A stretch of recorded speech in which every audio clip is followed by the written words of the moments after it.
जियाउल हक हत्याकांड एक ऐसी दास्तान जिसने यूपी की राजनीति में अहम कद रखने वाले रघुराज प्रताप सिंह यानी राजा भैया की मुश्किलें इतनी बढ़ा दी कि उनका राजनीतिक करियर भी दांव पर लग गया। राजा भैया के खिलाफ फिर से देश की प्रतिष्ठित जांच एजेंसी सीबीआई द्वारा जांच किया जाना है। यह जांच पहले से रोक के कारण प्रभावित हुई थी, जिसके बाद से ही डीएसपी की पत्नी रही परवीन आजाद लड़ाई लड़ रही थी। राजा भैया पर ही इसमें जान लेने का आरोप है। बलीपुर गांव में डीएसपी जियाउल हक की जान ले ली गई।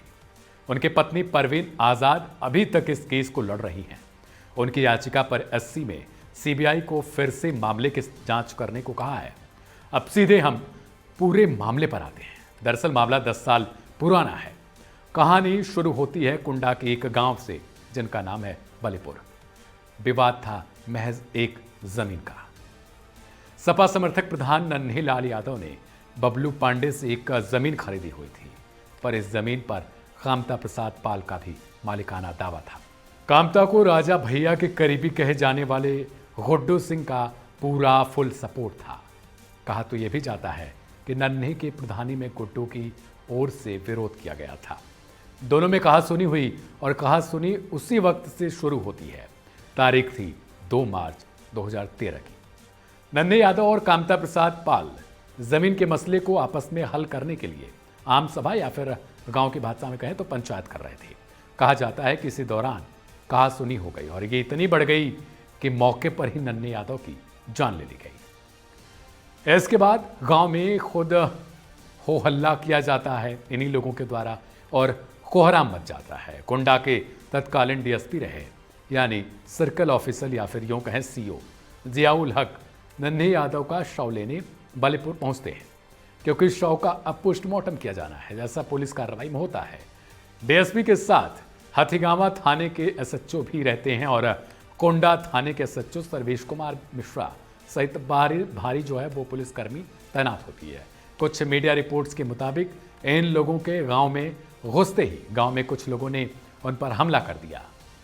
पहले से ही डीएसपी के साथ जो है वो जमकर मारपीट की गई थी और फिर उनकी गोली मारकर जान ले ली गई। इस दौरान ही नन्हे यादव के भाई सुरेश यादव की भी गोली लगने से जान चली जाती है। डीएसपी जियाउल हक के साथ जो भी पुलिस वाले मौके पर मौजूद थे वो अब अपनी जान बचाकर वहां से फुर्र हो जाते हैं, क्योंकि लोग उग्र हो सकते थे और इन लोगों की भी जान जा सकती थी। बाद में इन्हें यानी इन भगोड़ों में से 8 को सस्पेंड कर दिया गया। इस दौरान सत्ता में समाजवादी की सरकार थी, एकदम से हिल गई। अखिलेश यादव मुख्यमंत्री थे, सत्ता में राजा भैया मंत्री पद पर थे।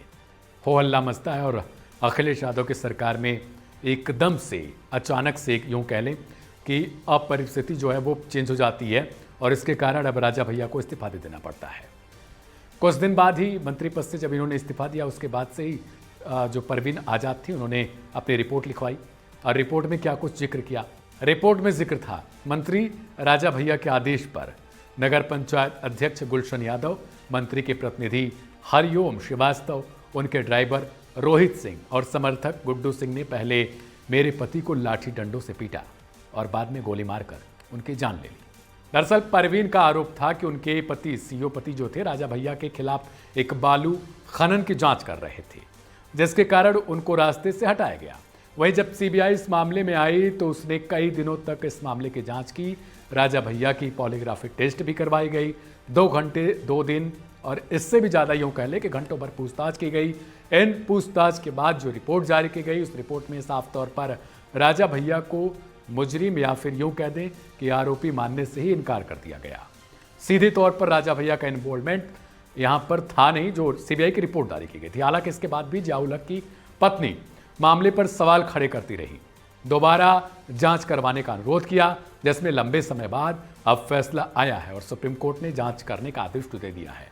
यानी अब सीबीआई एक बार फिर से उसी गांव में पहुंचेगी, राजा भैया के ऊपर जो आरोप लगाए गए थे उनकी जांच करेगी। अब लिहाजा यह देखना होगा कि क्या कुछ कार्रवाई सीबीआई की तरफ से अब की जाती है, क्योंकि इसके पहले हाईकोर्ट ने कह दिया था कि सुनी सुनाई बातों पर ही जो सीओ थे उनकी पत्नी विश्वास कर रही हैं, उसी के मद्देनज़र इन्होंने अपनी याचिका दायर की है और उस समय जस्टिस दिनेश कुमार सिंह ने इसको सीधे तौर पर खारिज कर दिया था। अब लिहाजा अब यह देखने वाली बात होगी कि आने वाले समय में जब बलीपुर गांव में सीबीआई पहुंचती है और इस केस की दोबारा से जांच करती है तो इसमें क्या कुछ एंगल नजर आता है और क्या जो परवीन अभी तक लड़ाई लड़ रही हैं उनकी बातें सच हैं। अगर सच हैं तो उनको न्याय कब मिलेगा।